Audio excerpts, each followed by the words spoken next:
bà ní chia sẽ cầm thiệp bà slo chú krương bà chú krương mình nôn á lòm chú krương bà lái cuốn bông ôn bà sẽ lòm mình nôn mình bà nơi bên ấy tật bà phù hai bà bằng sạch bằng đây hai ở bông ôn bà nó bằng bà lai bà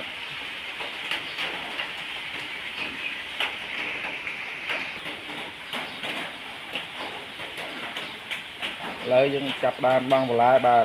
bằng bà cuốn bông ôn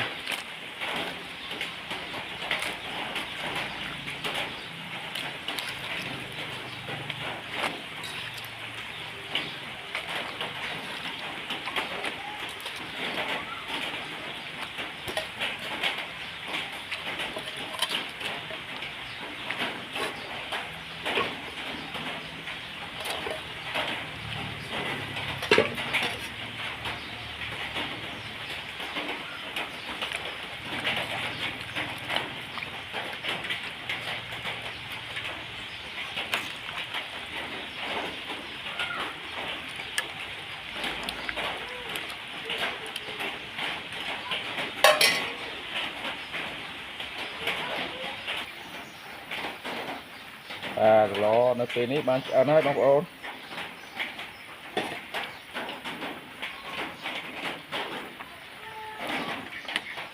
មើលសាក់ភ្លក់សាក់មើលបងប្អូនឆ្ងាញ់ឬមិនឆ្ងាញ់